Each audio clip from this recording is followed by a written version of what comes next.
इस फिल्म में दिए गए स्टेटमेंट्स पार्टिसिपेंट्स के ओपिनियंस हैं। व्यूअर्स अपनी समझ से काम लें। मैंने पुतिन की आंखों में देखा और मुझे दिखा एक स्टोन कोल्ड किलर। पुतिन की आंखों में देखो तो बस एक ही चीज दिखती है, KGB KGB KGB.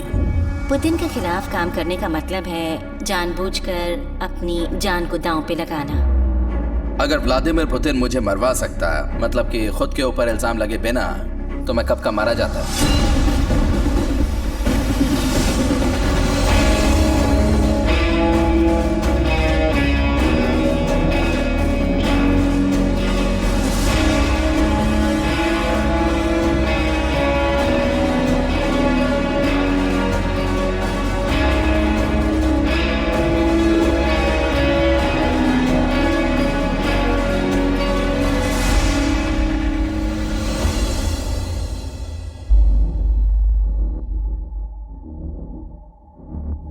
National security council staff में 4 प्रेसिडेंट्स के लिए काम करने के बाद मुझे ये समझ थी कि बहुत ही हाई लेवल की पॉलिटिक्स में वॉशिंगटन के ऑफिस में क्या क्या हुआ करता है।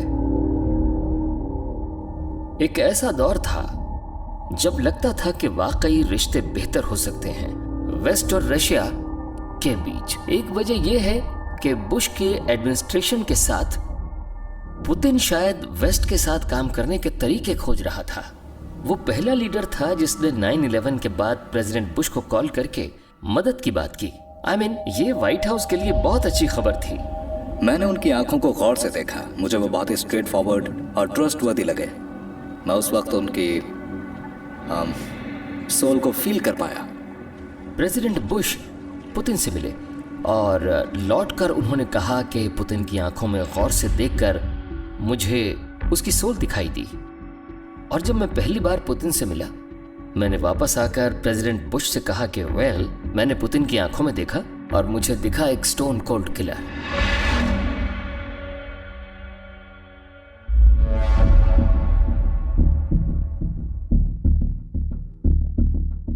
मैं रशिया के चप्पे चप्पे से वाकिफ हूं। As a country I love it very much. मुझे रशियंस बेहद पसंद हैं, पर अक्सर उन्हें झेलना मुश्किल होता है। मैंने पहली बार पुतिन को देखा एक आदमी के ऑफिस में जिसका नाम था एनाटोली सोबचैक, जो कि मेयर था सेंट पीटर्सबर्ग का। उसके डेस्क के बगल में बैठा था एक बहुत ही नाटा सा, थोड़ा सा अजीब सा कैरेक्टर, जो सुनहरी बालों में सीधा साधा लग रहा था। और वो कोई और नहीं बल्कि व्लादिमीर पुतिन था। मैंने उससे कोई बात नहीं की, और करता भी क्यों, आखिर उसकी अहमियत ही क्या थी। Let's put it this way, अगर मुझे 100 लोगों की लिस्ट बनानी होती जिनकी रशिया का प्राइम मिनिस्टर बनने की गुंजाइश सबसे ज्यादा है, तो उसका नाम उसमें बिल्कुल नहीं होता। मेरे ख्याल से कई लोगों का यही मानना था। ये बड़ी हैरानी की बात है कि पुतिन इतनी तेज रफ्तार से तरक्की कर गया।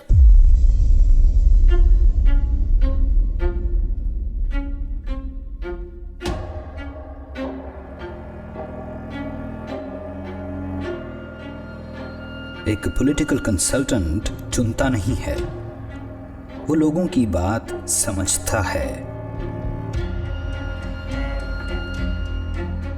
मेरा क्लाइंट था क्रेमलिन का येल्सिन, और येल्सिन का ऑब्जेक्टिव था उनके एग्जिट के लिए एक आइडियल सिचुएशन क्रिएट करना।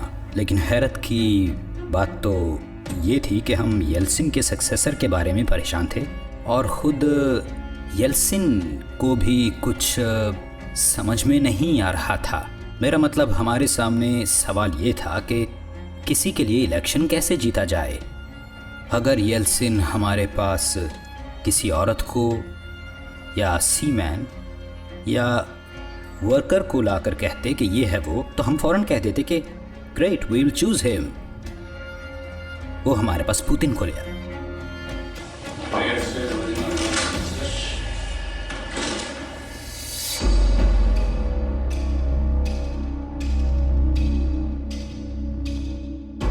लेट 70s में मेरे पेरेंट्स ने सोवियत यूनियन से चले जाने का फैसला किया, और मुझे याद है कि मैंने अपनी माँ से पूछा कि ऐसा क्यों, तो उन्होंने कहा, यू नो व्हाट, या तो हम लड़ते हुए अपनी जान दे दें मौजूदा सरकार से, या हम कहीं और अपनी जिंदगी जी लें। हम अपनी जिंदगी ऐसे नहीं गंवाएंगे।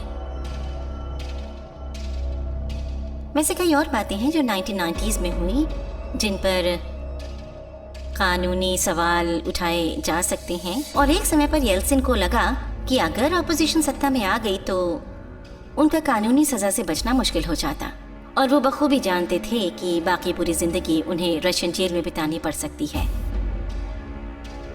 और इससे बचने का सबसे आसान तरीका था किसी को अपनी जगह ले आना, एक सक्सेसर जो येल्सिन को इस बात की गारंटी देता कि उन्हें किसी भी किस्म की कोई सजा नहीं मिलने वाली। पुतिन के प्राइम मिनिस्टर बनने के कुछ ही दिनों बाद लगातार टेररिस्ट अटैक्स का सिलसिला शुरू हो गया। आधी रात को हुए धमाके में 64 अपार्टमेंट्स गिर गए, वो भी एक के ऊपर एक। जो जिंदा थे उन्हें बचाया गया, बस अब कुछ बचा है तो लाशों का ढेर। पुतिन खुद को बनाता है कमांडर इन चीफ और येल्सिन इजाजत देते हैं। ये एक चेतावनी है, सरकार को नहीं बल्कि लोगों को, इसलिए इसका सही और सख्त जवाब देना होगा, करारा जवाब देना ही होगा। उसकी पॉपुलैरिटी खूब बढ़ती है, तो ये इंसान जिसे लगभग कोई नहीं जानता था अब अचानक देश का हर नागरिक उसे जानता है, और वो देश का सबसे पॉपुलर पॉलिटिशियन भी बन जाता है सिर्फ 2 महीने में। पहले अपार्टमेंट बिल्डिंग एक्सप्लोजन के बाद मैं अपने एडिटर के ऑफिस में गई। उन्होंने कहा कुछ लोगों का कहना है कि ये FSB की करतूत है। FSB असल में KGB की सक्सेसर एजेंसी है। वी लफ्ट कि बात कुछ समझ नहीं आई, और फिर कुछ अजीब सी बातें हुई। एक बार एक लोकल पॉलिटिशियन रशियन पार्लियामेंट में बोल रहे थे, तो उन्होंने बात की वोल्गोडॉन्स्क के कैटास्ट्रॉफिक एक्सप्लोजन की। हैरानी की बात ये थी कि ये अनाउंसमेंट धमाके से पहले हुआ था, 3 दिन पहले। तो 6 महीनों में मैं ये सोचकर हंसने से कि ये FSB की करतूत हो सकती थी, मैं अब ये सोचने लगी थी कि यही सबसे सही एक्सप्लेनेशन हो सकती है पुतिन को एक अनजान शख्सियत से देश का सबसे पॉपुलर पॉलिटिशियन बनाने का। मैं पुतिन की बेरहमी की हद को अच्छी तरह से जानता हूँ, इसलिए मुझे ये जानकर जरा भी हैरानी नहीं होगी कि रशियन इंटेलिजेंस सर्विसेज का उस बॉम्बिंग में पूरा हाथ था। अपनी ही अपार्टमेंट बिल्डिंग को उड़ा देना, इससे वाहियात बात क्या हो सकती है। आज लंदन में अथॉरिटीज ने बयान दिया कि farmer KGB spy Alexander Litvinenko, जिनकी मौत कल हुई, असल में एक रेयर और जानलेवा रेडियो एक्टिव पॉइजन से मारे गए हैं।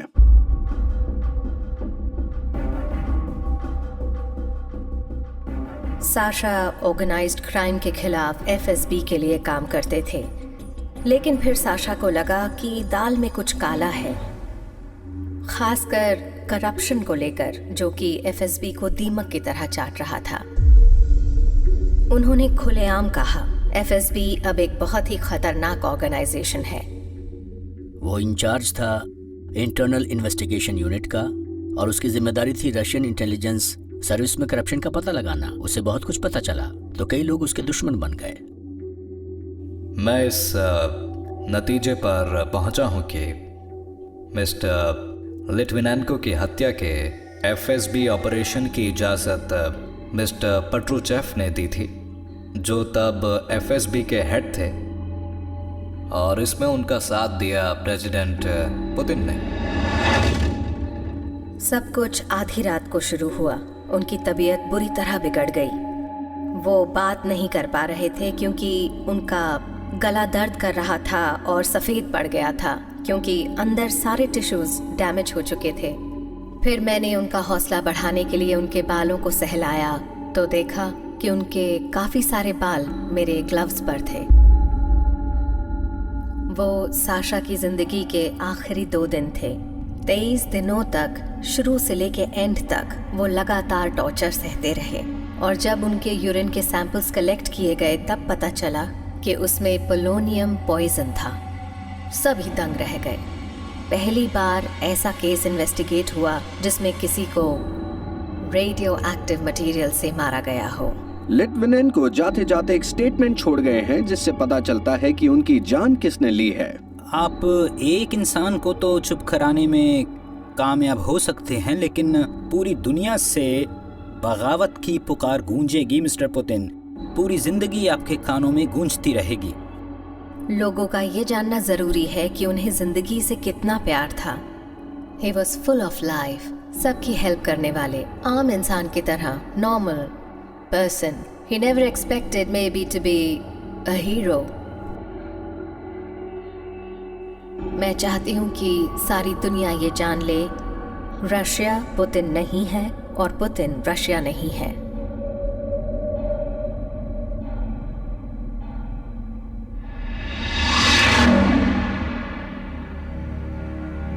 अगर मैं दिमाग पर जोर देकर गौर करूं तो जिन लोगों की मौत मिस्टीरियस सर्कमस्टांसेस में हुई, जिन्हें मारने की पुतिन के पास वजह थी, तो सबसे पहले नाम आएगा अनातोली सबचक, जो एक मिस्टीरियस हार्ट अटैक से गुजरे। सर्गेई यूशनकोव, मेंबर ऑफ पार्लियामेंट, उनके अपार्टमेंट के बाहर उन्हें शूट किया गया। यूरी शिकाचिकिन, इन्वेस्टिगेटिव जर्नलिस्ट और मेंबर ऑफ पार्लियामेंट, अजीब से एलर्जिक रिएक्शन से मर गए। स्टेंस मार्केलेव एक ह्यूमन राइट्स लॉयर थे, और अनास्तासिया बार्बोरोवा जो उनके साथ चल रही थीं। Natalia Estemirova, Chechen human rights activist, अगवा की गई और उनकी लाश बरामद हुई। आना पोलोकोवस्किया, इन्वेस्टिगेटिव जर्नलिस्ट, जहर से मरने से एक बार बच गई और फिर उनके अपार्टमेंट बिल्डिंग में गोलियां बरसाकर उनकी हत्या हुई। ऐसा कई बार हुआ है कि एक वीक में मुझे 400 डेथ थ्रेट्स दिए गए हों। तो अगर मैं ये सोचूं कि मेरी जान खतरे में नहीं है, तो ये मेरी बेवकूफ़ी है।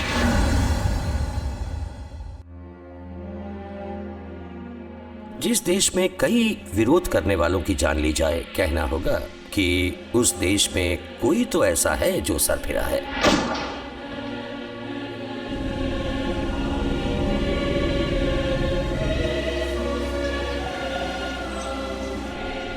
ज्यादातर लोगों की सोच ये है कि पुतिन एक तरह का मूजिक फिगर है।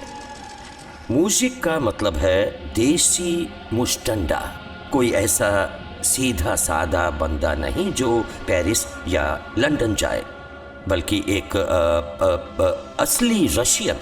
और रशिया के ज़्यादातर लोग भी ऐसा ही लीडर चाहते हैं। उन्हें कोई माफ़ी मांगने वाला लीडर नहीं चाहिए, उन्हें चाहिए एक टफ गाय जो आपके सामने आते ही आपके मुंह पर पंच मारने की हिम्मत रखता हो।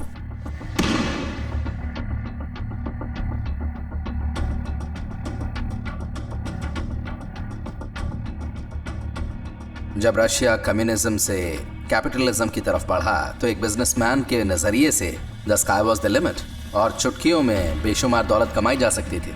मुझे एक बड़ी अपॉर्चुनिटी लगी। मैंने एक इन्वेस्टमेंट फंड सेटअप किया इन कंपनीज में इन्वेस्ट करने के लिए। एक चीज़ जो हमने हालात समझने के लिए वहाँ पर की थी वो थी गैज़प्रॉम की स्टीलिंग एनालिसिस। हमने ये जान लिया कि गैज़प्रॉम के मैनेजमेंट ने 1996 से 1999 के बीच इतने ऑयल एंड गैस रिजर्व्स चुराए थे जो कि कुवैत के बराबर थे। जैसे ही मैंने ये जानकारी साझा की, इसके बाद तो रशिया के पॉलिटिक्स में एक ज़बरदस्त तूफान आ गया।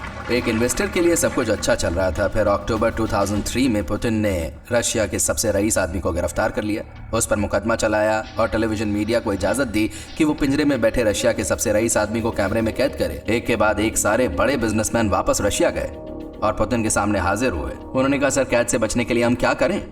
और उस पल के बाद वो रिच बिजनेसमैन पुतिन के दुश्मन नहीं रहे, उसके बिजनेस पार्टनर बन गए। और उसी वक्त से मेरा पुतिन के साथ तालमेल खत्म हो गया और वो मेरा दुश्मन बन गया।